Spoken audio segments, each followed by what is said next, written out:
Hey everybody, it's Garrett, otherwise known as Gatronist on the channel, and this is going to be part 3 in my creative writing process series.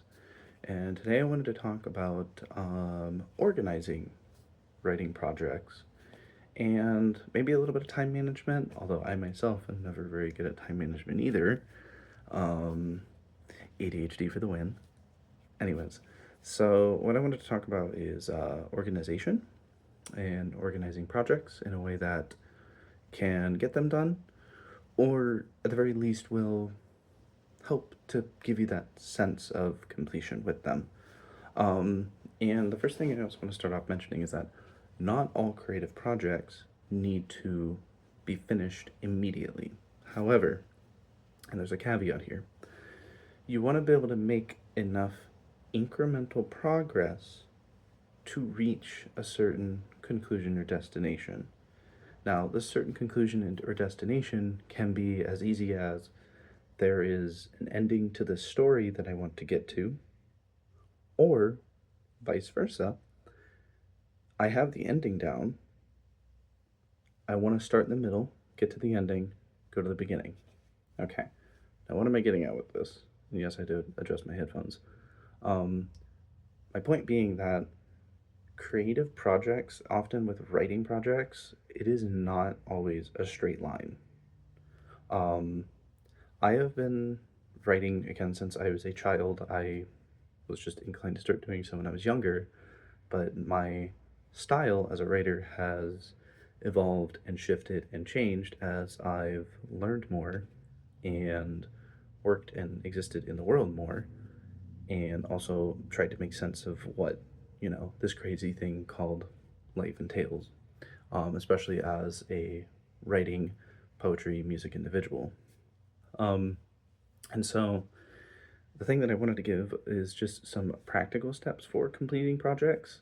And the first one that I wanted to recommend, and this was one that I just kind of brainstormed recently, is metered progress. So you know how in, different research studies you have things where it's like, specifically in like school and whatnot, you have those like bar graphs where like, oh, certain students like math, certain students like reading, certain students like writing or sciences and what have you, and they just kind of have those bars that just kind of gauge how many students like what subject.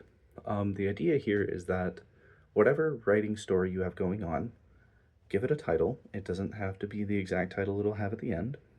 And then measure your progress by the meter of that bar as it rises up. So once it hits like, 80, 85, 90%, that first draft is done. Or it could be 100% completion and then the first draft is done. Point being, you also, with this idea of the bar and the meter, you want to give yourself some room for adjustment in terms of whether or not a project is per se completed. In story writing and even in poetry writing, you can often end things on a bit of a fade out. I think common examples of this in mainstream media would be the ending of Star Wars Episode 4, I think. I want to say, yeah, because they're looking out at the double suns. Yeah, so they're looking out at the double suns on Tatooine. That is a bit of like a fade out. It helps to head into the next thing. That or that's at the beginning. I'm forgetting the plots, my bad. But the point being, you can have a fade out, you can have an immediate ending. For the ending of the story, you can have somebody or a character or something walking away from the scene. A lot of this is common in also film, but it can also be common just in written stories. You can also end things on a slight cliffhanger. Really, you're the end. The you know, how you complete your creative projects is entirely up to you, or how you complete your stories is entirely up to you. Same with poetry. You can end on that fade out. You can end with an immediate punch. You can end with like some sudden shift in tonality, shift in theme, shift in message. you can keep the same one going and continue to elaborate on it. But ultimately, when you get to the end of your stories, um, that could be at the 80 or 90% mark that you thought you were going to, go past. But that's the ending. The real completion of a story or a poem or a creative project of any kind is not the ending, is not the completion progress or your expectation of the completion that you start with. It's not the expectation of the completion that you start with. It's where you end it. It's where you stop working on it and you realize, okay, can this go any further? And if it can, then you keep working on it. If it can't go any further, you've reached that conclusion. And maybe in the end, you reach that conclusion, you give it a few weeks, you realize, oh, wait, there's still more I can add to this. And then you add on a second part or a third part. Keep the ideas spinning wildly in the story or the poem, whatever it is you're working on. I guess a couple others. I guess I could offer like a timeline. So with a timeline, you take that time, you just kind of measure out your progress in the timeline. So you start at, your start date. You're just like, this story, I started writing it here. Like, today's July 10th. I started writing it here and I finished it. I want to finish it by July 30th. Now, let's say you go through those 20 days, you write it, but you haven't finished it by July 30th. That's fine. You don't need to hold it over your head. You just need to go, you know what? I made this progress, and that is awesome. Do I want to take this further? If the answer is yes, keep going. If the answer is no, then it's done. That is when the project is completed. And if you need to add on another part to it, or you need to expand it, you'll know after it is completed within that range. Yeah, so in other words, in addition, you can do like the bar meters, you can do like the timeline.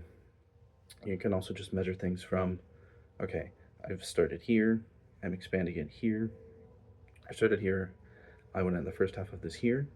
I want to add on more here. I want to take it in a different direction here. And that's really it.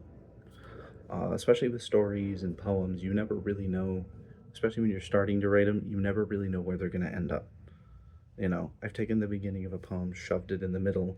I've taken the beginning of a poem, shoved it at the end, written everything backwards going up. I have gone down. There's poems that read one way up and one way down and then one way back up. Really just depends on what you're going at. So that's some tips for organization and kind of time management with projects. Let me know if any of that helps. I might do more visual representations on this one, and I'm probably going to expand on it in another video in the series, but I hope this one helps. Let me know. Post how much you're writing, what your stories are right now. What stories are you working on? What poems are you working on? How far are you with them, And then if you ever lose ideas or you get too many ideas, remember, the fastest way to a straight line is the next scene. So if your characters are in a coffee shop, but suddenly that coffee shop blows up because a missile hits it, that is the next scene. It doesn't just have to be a missile hitting a coffee shop. It can be any number of things. It could be a spaceship randomly coming into the sky. Everybody looks up at the sky and they're just like, but it really depends. Okay, anyways, this was kind of a fun subject, so peace.